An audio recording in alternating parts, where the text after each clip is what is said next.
5 अनाथ बहनों का जादुई लौकी घर। हे भगवान, आज तो चूल्हे से ज्यादा ही धुआं उड़ रहा है। बबीता दीदी, चाय बन गई ता? मुझे भूख लगी है। हाँ पूजा, चाय बन गई, बस मैं अभी देती हूँ। बबीता चारों बहनों को चाय देती है। दीदी, तुझ थाने तो है क्या? हाँ पूजा, रात की बासी रोटी रखी है, खाएगी? हाँ, दे दो दीदी। तभी पूजा की देखा देखी 7 साल की सोना भी भूख से छटपटाते रोटी मांगती है। दीदी, मुझे भी एक रोटी दे दो। रोटी तो अब नहीं है सोना। तभी पूजा अपने में से आधी रोटी सोना को दे देती है। ये लो छोना दीदी, तुम इसमें से खा लो। मेरी प्यारी बहन कितनी समझदार हो गई। मैं पिताजी को चाय देकर आती हूँ। अपने पिता को ढूंढते हुए बबीता अपने गरीब झोपड़ी के बाहर आती है, जहां सुदामा अपने आंगन में बोए गए पेड़ पौधे में पानी दे रहा था। पिताजी, मुझे पता था आप यही होंगे। हाँ, वो पौधे मुरझा गए थे ना, तो उन्हें ही पानी दे रहा था बिटिया।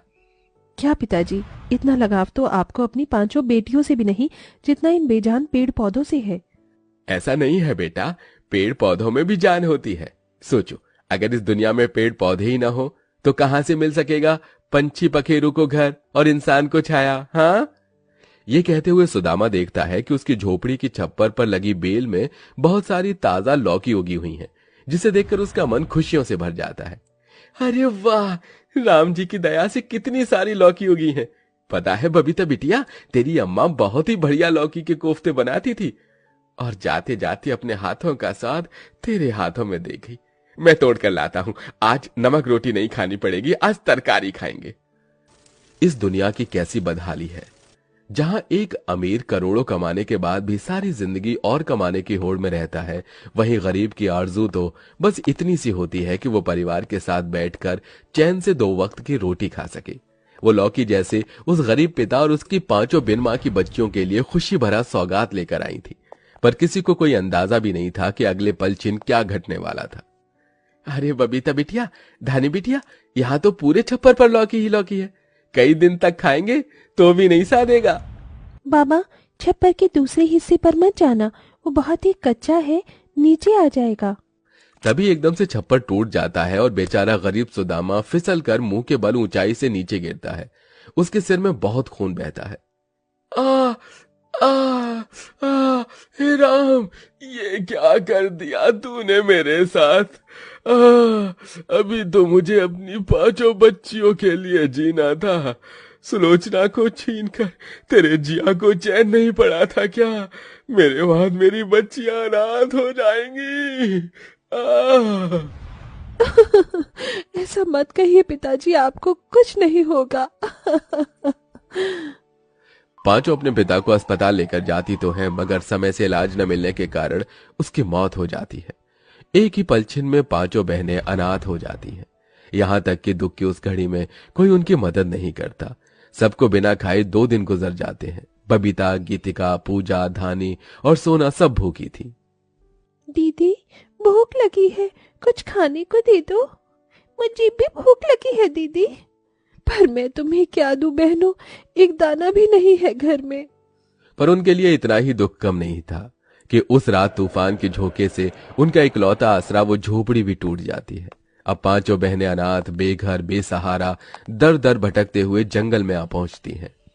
दीदी, क्या हम यहाँ रहेंगे? हाँ पूजा, अब से ये जंगल ही हमारा ठिकाना है।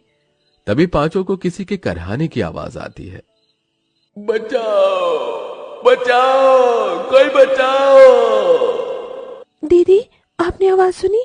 जैसे कोई हमें मदद के लिए पुकार रहा है। चलो चलकर देखते हैं। जैसी 5 आगे आती हैं तो एक बहुत बड़ा गड्ढा देखती हैं, जिसमें एक जादुई लौकी उन्हें दिखती है, जिसका इंसानों की तरह हाथ, पांव, नाक, मुंह था, और वो एक जाल के अंदर फंसा हुआ था, जिसकी वजह से वो निकल नहीं पा रहा था। मुझे लगा आज तो मैं मर ही जाऊंगा। अच्छा हुआ जो तुम 5 चले आई। अब देख क्या रही हो, जल्दी से मुझे बाहर निकालो। जादुई लौकी को इस तरह से इंसानों की तरह बतियाते देखकर 5 बहनें बड़ी बड़ी आंखें किए एकटक उसे ही ताकती हैं। अले बाप ले, ये कैची जादुई लौकी है, कैची पटर पटर बोलता है। 5 गरीब अनाथ बहनें लौकी को जाल से आजाद कर गड्ढे से बाहर निकालती हैं। तुम बहनों का बहुत बहुत धन्यवाद। तुमने मेरी मदद की है। कहो, मैं तुम्हारी क्या मदद कर सकता हूँ? तभी बबीता अपनी चारों अनाथ बहनों का मुरझाया हुआ चेहरा देखकर बोलती है। जादुई लौकी, हमने 2 दिन से कुछ भी नहीं खाया है, क्या तुम हमें थोड़ा सा खाना दे सकती हो? अभी लो, आबरा का डाबरा, गिली गिली छू, 56 भोग की थाली हाजिर हो जा तू। जादुई लौकी के ये कहते ही रोशनी के साथ खाने से भरी थाली उनके सामने आ गई। पांचों हबड़ हबड़ कर खाने लगती हैं। अरे वाह, ये खाना कितना स्वादिष्ट है, एकदम अमृत जैसा। हाँ, आज तो दावत हो गई। पांचों बहनें प्लेट भरकर खाती हैं। तभी बबीता छलकते आंसुओं से कहती है। तुम्हारा बहुत बहुत धन्यवाद जादुई लौकी, तुम्हारी वजह से आज हम इतना स्वादिष्ट भोजन खा पाए हैं, जिसे हमने गरीबी में कभी देखा भी नहीं था। तभी गीतिका अपने मैले कुचैले कपड़ों को निहारते हुए बोली। जादुई लौकी, देखो ना, हम पांचों के कपड़े कितने गंदे हो गए हैं। तुमसे एक गुजारिश है, क्या तुम हमें नए कपड़े दे सकते हो? तभी एक बार फिर जादुई लौकी सुनहरी रोशनी से चमचमाती है और पांचों के सामने ढेर सारे सुंदर कपड़े प्रकट हो जाते हैं। पर बबीता का मन अभी भी उदासी से भरा था। क्या हुआ बबीता, तुम चिंता में क्यों हो? क्योंकि हमारे पास रहने के लिए कोई ठिकाना नहीं है, क्या तुम हमें एक घर दे सकते हो? जब मैं हूं तो घर की क्या जरूरत है? ये कहते हुए जादुई लौकी एक बड़ा विशाल लौकी घर बन जाता है। अरे बाप रे, ये लौकी तो बड़ा अनोखा है। खाना मांगो तो खाना देता है, कपड़े मांगो तो कपड़े, और घर भी बन जाता है। पांचों लौकी के घर अंदर आ जाती हैं, जहां वो मीठी नींद सोती हैं। जहां गीतिका, सोना, पूजा और धानी तो सो जाती हैं, मगर बबीता अभी दुविधा में थी। ये जादुई लौकी तो हम बहनों के जीवन में जैसे मसीहा बनकर आया है। काश कि मुझे रोजी रोटी चलाने के लिए कोई काम भी मिल जाता। तभी लौकी घर बोलता है। तुम्हें रोजगार की क्या जरूरत है, जब मैं तुम्हें पैसे दे सकता हूं तो? नहीं लौकी घर, तुम हमारी इतनी मदद कर रहे हो तो ये बहुत है। अगर तुम पैसे दे दोगे तो क्या ही मकसद रहेगा हमारे जीवन का। मैं मेहनत करके कमाना चाहती हूँ और मेहनत की रोटी अपनी बहनों को खिलाना चाहती हूँ। बबीता की बात सुन लौकी घर मुस्कुराया और उसने उसे अपना जादू चलाया। बबीता को लौकी घर के बाहर से कुछ टिमटिमाता हुआ दिखता है। अरे, ये रोशनी कहाँ से आ रही है? बबीता ने बाहर जाकर देखा तो वहां एक पेड़ था जो लाल लौकियों से भरा चमचमा रहा था। अरे, ये लौकियों का पेड़ यहाँ कहाँ से आया?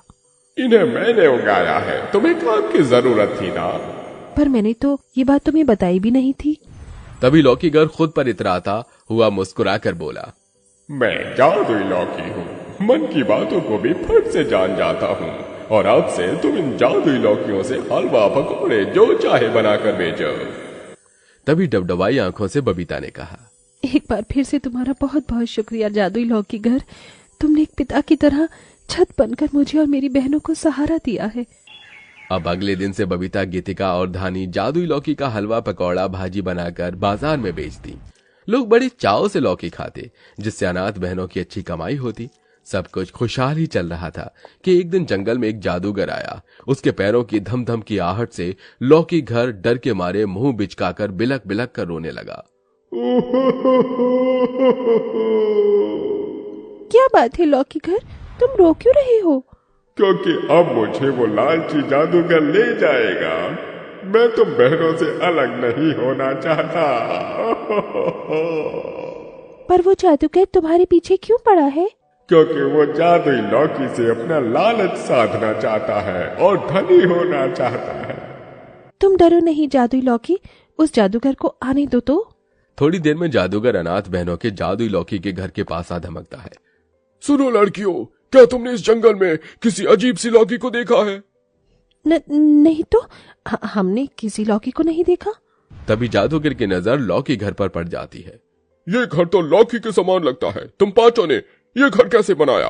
कुछ दिन पहले इस जंगल में एक तपस्वी बाबा आए थे, हमने उनकी मदद की तो बदले में उन्होंने हमें ये लौकी घर बना कर दिया है। धानी के इस जवाब से जादूगर असंतुष्ट भरे मन से लौकी घर को निहारता हुआ जंगल से चला जाता है और लौकी घर गहरी सांस भरते हुए कहता है। धन्यवाद, तुमने मुझे उस लालची जादूगर के हाथ पड़ने से बचा लिया। तुमने भी तो बुरे वक्त में हमारी कितनी मदद की है जादुई लौकी घर। तुम्हारे उपकारों को हम कैसे भूल सकते हैं, और ऐसे छल कपटी को छल भरे अंदाज से ही जवाब देना चाहिए। उस दिन के बाद से जादुई लौकी उन 5 अनाथ बहनों के संग एक परिवार के हिस्से की तरह बनकर रहने लगता है।